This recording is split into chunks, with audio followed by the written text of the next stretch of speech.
Has the Prime Minister been able to push back his critics who were charging at him, levelling charges of the PM being in cahoots with an industrial conglomerate?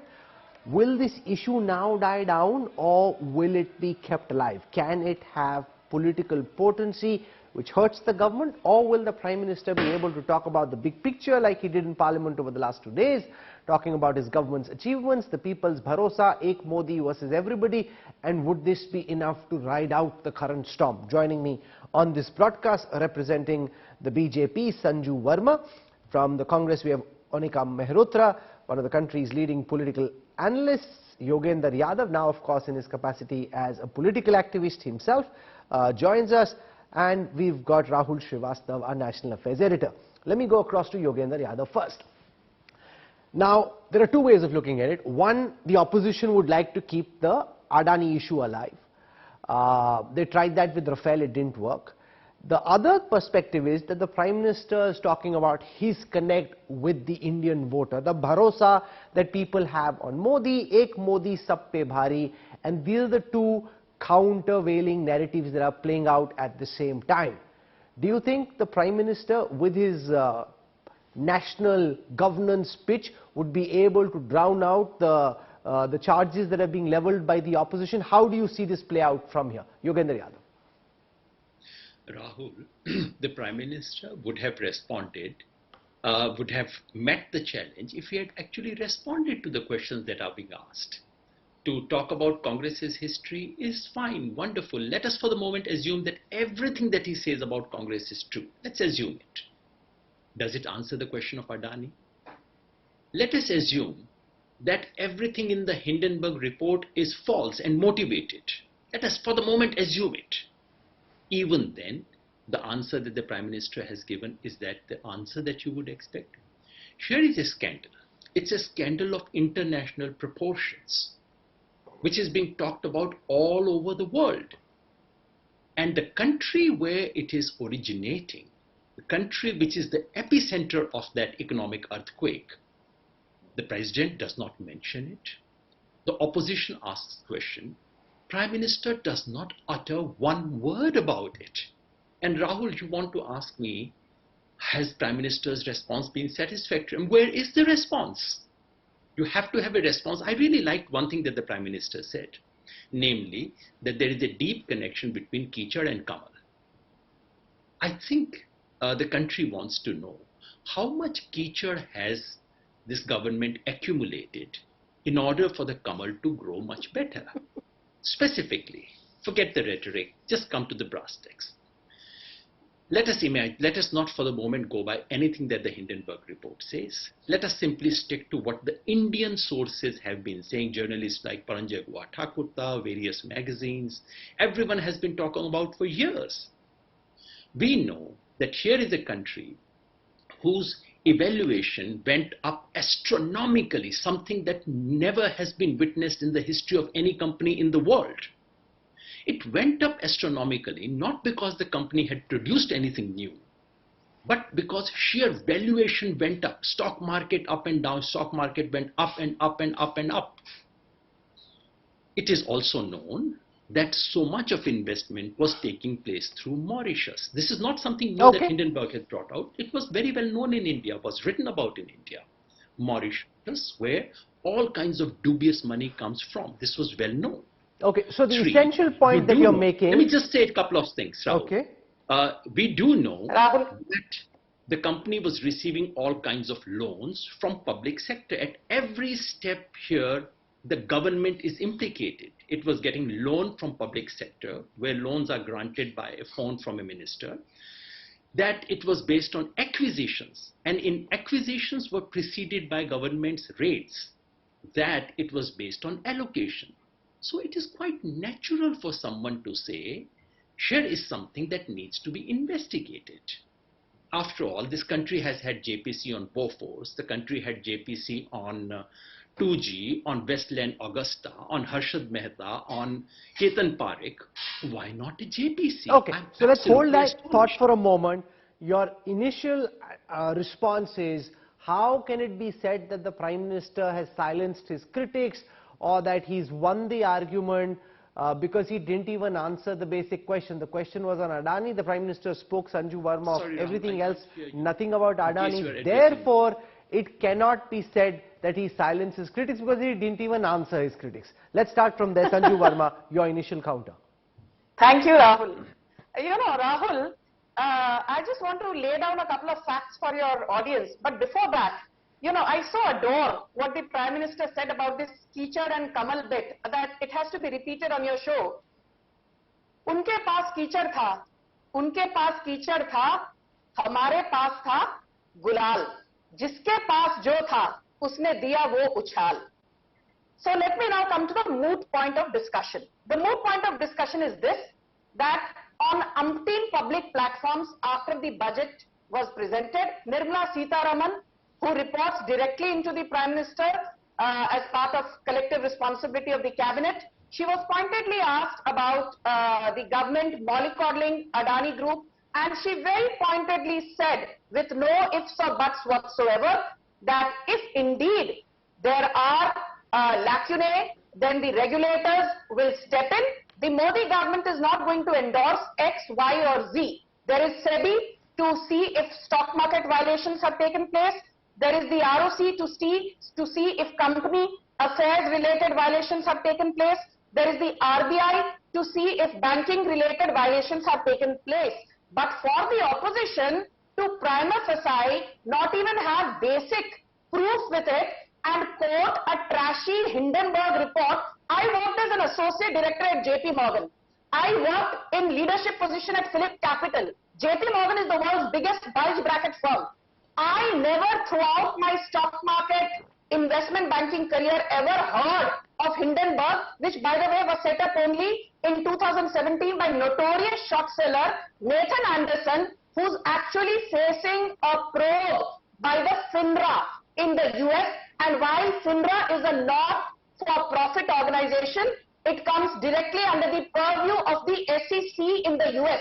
So our opposition, our leftist cabal, so-called political analysts like Yogendra Yadav, who have lost their relevance and are well past their expiry date in terms of utility, will quote a Hindenburg report. Okay, so I've heard what you're saying. Let me get a counter on this. Your essential argument is that the finance minister... a long monologue. No, you also Rahul, replied. You allowed him a long monologue. Sanju ji. Allow me 20 seconds Okay, more. 20 more seconds. Okay, go on. Please, Rahul. 20 You're more. a very fair, anchor. Please, I hope you will not go down the way of some of your colleagues. I have this to say. Adani Group, it started its commodity trading business in 1988 when Amar Singh Chaudhary of the Congress was the Chief Minister of Gujarat. Adani Enterprises, the flagship company, came into existence in 1993 when Narasimha Rao was the Prime Minister. Apart from Adani Wilmar, which was set up in 1999 under Atal Bihari Vajpayee's government, and Adani Green Energy, which came up in January 2016 under the aegis of Narendra Modi, out of 7 publicly listed companies of the Adani Group, listen very carefully, out of 7 publicly listed companies of the Adani Group, 5 owe their existence to erstwhile successive Congress dispensations. Okay, let's hold that. You asked for 20 more seconds. Sanjuji, I'll come back to you in a moment. Otherwise the debate is all over the place. Let's try and narrow focus what you're saying. Your principal argument is that the finance minister herself was questioned about this. We did that at that India Today, Business Today, post-budget roundtable. Multiple rather sharp questions posed to the finance minister. Questions also asked to Minister Goyal, Nitin Gadkari ji, and several of the other ministers who came to our event. They've spoken publicly. Nirmala Sitharaman spoke of how the regulators are looking into this. So essentially, Yogendra Yadav, Sanju Verma's counter is that the minister responsible has answered, regulators have said that they are doing their job. Therefore, you can't expect the Prime Minister to respond to every charge that's flung his way. Yogendra Yadav. Every charge? You must be joking. I don't think the minister was traveling in Mr. Adani's aircraft. The photograph, and not just one photograph, of Mr. Adani being in close associate of Mr. Narendra Modi has been very, very well known. And yes, Sanjuji is absolutely right. If it implicates the previous Congress governments, let it be so. Let us implicate. Let this country know who is behind Mr. Adani's dubious rise. If it is a Congress leader, let the country know that. If it is the previous Congress prime ministers, let the country know that. We have the right to find out how come something like this was done. And as for the finance minister saying, if we found out, if something like this has happened, Are Baba, it has happened. It is there. What have you done so far? And wasn't it the BJP who said that we needed a JPC on Harshad Mehta, on Ketan Parekh, on Bofors, on 2G? What kind of final evidence did they have before these JPCs were formed? Why is it that the Prime Minister does not respond to this? Why is it that the presidential address has not one word of reference to the biggest scam the whole world is talking about? This is a joke. I mean, if you think Prime Minister should not respond to every and anything, I completely understand. But if the BJP thinks that it is that a meltdown of $100 billion is anything and everything, my God, they must be living in a different world. Sanju Verma, this is not a normal charge. This is $100 billion question now. Adani, Adani, Adani. That's the only question right now. Sanju Verma, this is not just some normal charge. This is called in that report, which is making the headlines, the greatest accounting scam the world has seen. And if that be the case, Yogendra Yadav cites what the BJP did in the case of Harshad Mehta, Ketan Parekh, 2G. At the time at which the charges were leveled, not much was out in the public domain, yet your party insisted on a joint parliamentary committee report, which is exactly what the opposition is asking for just now. You know, Rahul, let me be very clear. Whether a JPC should be initiated to conduct a probe, that the government will take a call. And you know, for all those who start screaming about the validity of a JPC, I remember during the Rafale, imbroglio, which was completely an imagination of Rahul Gandhi and a debilitated Congress. What did they say? Let a CAG audit take place. The CAG audit clearly said that Rafale standalone is 3% cheaper in terms of the deal negotiated by Modi government vis-a-vis the Congress government, which had given an approval initially in 2012. And in terms of the entire deal, the one negotiated by the Modi government is 9% cheaper. They were not satisfied. Then the entire thing went to the Supreme Court. Supreme Court clearly said that there was no commercial pecuniary advantage that was availed by the Modi government and gave the Rafale deal a clean chit. What happened? Did you see Rahul Gandhi, abdicating his Chaukidar Chor Hai Jais? No. It was after Meenakshi Lekhi filed a contempt of court case against him that Rahul Gandhi shut up.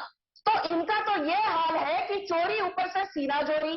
And Yogendra Yadav sits here and gives me a lecture. I think I know 100 times more about stock valuations, about how company valuations move up or down. You know, I am not this naam ka, lakir ka fakir kind of a farmer who changes his track with every government.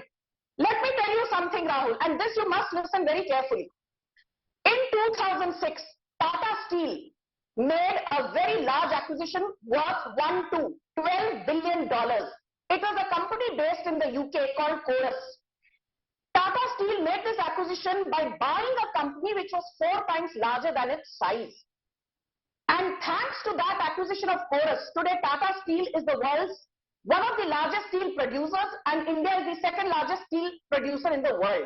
In 2008, again, Tata Motors accumulated a debt of 1.29 lakh crore, but acquired the iconic Jaguar Land Rover brand from Ford Motor Company, and many norms were, turned around to ensure that Tata's make a seamless acquisition. Thanks to that, today, Tata Motors is one of the world's largest automobile manufacturers. So I get the principle of your argument, and I want to put that to Anika Mehrotra. There are many companies in India internationally, whether it's in consumer-facing products or it is in tech products, some even in infra, that have grown fast. Just because the Adani group has grown at a rapid pace doesn't prove criminality. And the Prime Minister, therefore, didn't feel he had to answer every charge that is leveled. The Finance Minister has said that regulators are doing their job. If they find something, they will deal with it, and that's the right person to deal with the charges that have been leveled, not the Prime Minister. Anika Mehrotra. Rahulji, not a single sentence said on Adani Group, but obvious, and therefore there was a 56-inch, I would say, veil of silence in his 90-minute speech. Not a word uttered. And you see, when he saw, actually, Pradhan Mantri has been keeping quite a close watch if the media is not on the Bharat Jodo Yatra. You see, the Bharat Jodo Yatra has given a lot of hope and aspiration to people of this country. And that is why you hear the speech of Pradhan Mantri ji and saying the word Nirasha. That was his tagline. So imagine the Prime Minister is using the word Nirasha. Nirasha, actually, it is in his, field, because he knows that each time the emotional card, each time the victim card will not play. It will not do justice. You cannot keep telling the people of this country that, कीचड़ उछाड़ते हैं, गाली देते हैं. If asking a question or asking them to have a probe, if that's called gali, then I'm aghast. That means we're not supposed, you're supposed to be silenced yourself. You're not supposed to be asking any questions. So this is the state of affairs. No, but I'm just kind of wondering, I've just received a tweet from Pawan Khera of the Congress. He says, कभी कभी लगता है कि मणिशंकर अय्यर जी की जुबान पर स्वयं सरस्वती माँ विराजती हैं. What exactly is he trying to say over here? Because I don't know which particular comment of Manishankar Ayyar he's referring to, but he says Saraswati माँ विराजती हैं. What's he talking about? Maybe the Katora wala na ki Bhiksham de, I really don't know, even I have to go through that. But well, let me talk about Prime Minister's speech, Rahul ji. He says 140 crore ka logon ka coverage. Imagine, is he taking protection on the people of this country, or is he supposed to be protecting the people of this country? And that too, 37% of people are voting for him. Mind it, the other percentage are not voting for him. And if you're going to say, look here, don't ask me questions. Here I am giving you free food. Here I am giving you some yojnas and all that. So you are getting your quota. Don't you ask me questions. So the rhetoric, the same old funda that he does every time during election, was the entire motive of the speech. Evading the valuable question. I feel under the Modi regime, India actually is in a very fragile hand. If leave alone the Hindenburg report, if the question had been raised, you rightly said the other companies also, sir. So fair enough. Where is the harm of investigating? Arshad Mehta's case, as Yogendraji also said, Prime Minister Manmohan Singh, the then Finance Minister, sent his resignation. Do you see that happening in the party which is in power? No. So this is the moral ground to stand by Rahul ji, and hence they feel that by dictating, as you said, ek Modi kafi types. No, it's hati ke daat dikhane ke kuch aur, khane ke kuch aur. You have the pretentious, you have the fear factor. Here I am and I can do wonders. But okay, actually, Rahul Srivastava, you were in Parliament yesterday and today listening to the Prime Minister. How do you compare the two speeches? The one in the Lok Sabha yesterday, the one in the Rajya Sabha. The one thing that I saw was in the Rajya Sabha, the opposition was very vocal, continuously heckling the Prime Minister while he was speaking. That didn't happen in the Lok Sabha to the same extent. That created a much more surround sound which wasn't there in the first speech. That apart, what else did you notice, Rahul? Rahul, the opposition learned from the mistake of Lok Sabha. Instead of one segment walking out and reducing the numbers in a house where it has very little numbers.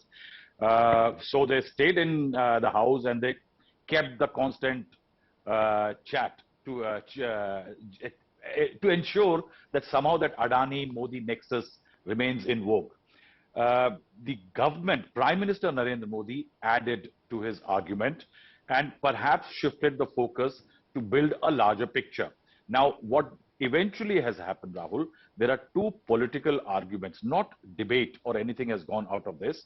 Opposition has tried to push the government on the Adani issue. That's one narrative. And then there is Prime Minister Narendra Modi's narrative, in which he has maintained a silence on the issue and conveyed a message that what he has achieved and how opposition is bad. What Prime Minister was targeting in Lok Sabha was Rahul Gandhi specifically, not replying to what he had raised.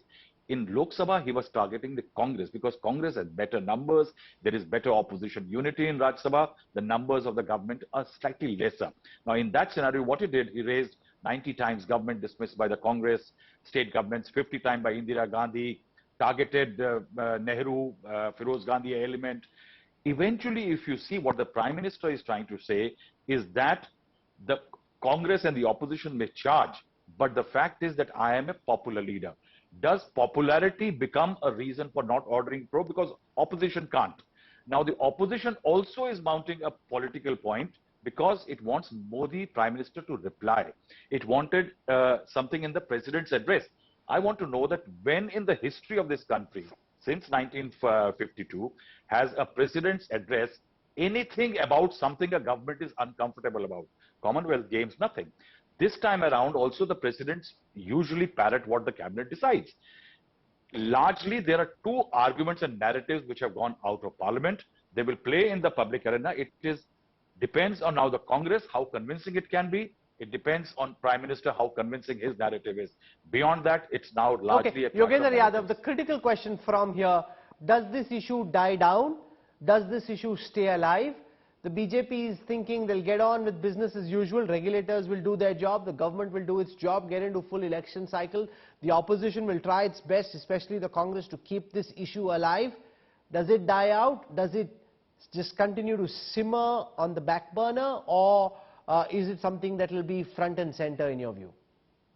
I expect it to be very much front and center of the opposition's onslaught. As Rahul Srivastava has said, presidential addresses are written by government. Obviously, no government wants to talk about uncomfortable things.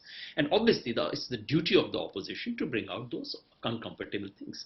I'm very happy that the BJP spokesperson spoke about the criminality not being established. Of course, as everyone knows, I think it's elementary that criminality is established after inquiry. But what kind of criminality may be involved, we should know. Number one, was there a deliberate inflating of the share prices of Adani's company? Number two, did the SBI and other public sector companies gave them much more loans than were warranted by their actual assets? There's a criminality involved. Number three, were some of the acquisitions made by Mr. Adani helped by the raids conducted on their opponents, especially in the case of GVK in Mumbai? Number four, whether some of the acquisitions made by some of the allegations of airports and ports, etc., were based on a complete change of rules in order to benefit Adani. But more importantly, there are two other possible criminalities. Number one, was that money which was being routed through Mauritius, was it actually BJP's political money? We don't know, but the country needs to know. Where was that money coming from to these companies which have no operation at all? And they have thousands of crores of rupees to invest in Adani. Where was that money coming from? It is to be asked, was it political money? Was it going from India in order to bring it back to India in white? And finally, how much of the electoral bonds of the BJP were paid by Mr. Adani? These are very, very serious criminal questions Now, which Sanju we cannot answer. Verma, right whether now. it's the Congress But the or country needs opposition to activists answer, like and Yogendra I Yadav, expect they these will try to questions keep to the issue alive, especially saying that because how the can Prime you Minister has determine done whether there is what criminality the unless there is a impression probe? that goes out is this. They will try and It keep done it alive. by Where do Adani you Tiwari see May this? I Do you think please enough has respond? been done for this issue to now just fade into the past? Rahul, you gave a full 4 minutes to Yogendra Yadav to make reckless and baseless allegations. I need only 50% of the time to rebut. Okay. Because as I say, सच को आप दबा सकते हो पर सच को झुटलाया नहीं जा सकता, and I want to lay down the hard facts. Not that Yogendra Yadav has any credibility left, but for the benefit of Rahul Kanwal's audience who watches his shows very regularly, first and foremost, the reason I will very quickly say, I gave those examples of Tata Steel and Tata Motors because Tata Steel today has a debt of 86,000 crore, Tata Motors has a debt of 1.2 lakh crores. Both the companies made huge acquisitions abroad. Rules were bent to ensure these acquisitions were made, but they were legitimate so that Indian companies could go global. And ditto is the case with Adani making overseas acquisitions, point number one. Point number two, between 2004 and 2014, under the Congress-led UPA, please Mr. Yadav, I did not interrupt. The Adani stock price went up from 24 rupees to 497 rupees, which is a jump of 1,971%. Between 2014 and now, under the Modi government's last 9 years, Adani stock price went up to a high of 4189.55 last December, which is a 743% rise. So if you think that the 743% rise of Adani stock price under Modi government needs to be investigated, पहले आप जांच करवाइए of the 1,971% rise in Adani's market capitalization during Sonia Gandhi aka Manmohan Singh's regime. Point number three on Adani's exposure to SBI and LIC. LIC's total portfolio is 42 lakh crore. The holding cost of LIC in Adani is 30,000 crore, which means that LIC's exposure to Adani is 0.71% or thereabouts. If you take into account the fact that despite the stock market crash in Adani till a few days back, LIC's current price at current holding of Adani is valued at 56,000 crore, then LIC's exposure to Adani is still 1.33% of its total portfolio.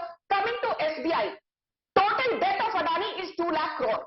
Out of this, over 1 lakh crore has been raised through international bonds and credit swaps. 85,000 crore is the exposure of Indian banks, out of which SBI's exposure is 27,000 crore. Now, what is SBI's total credit portfolio?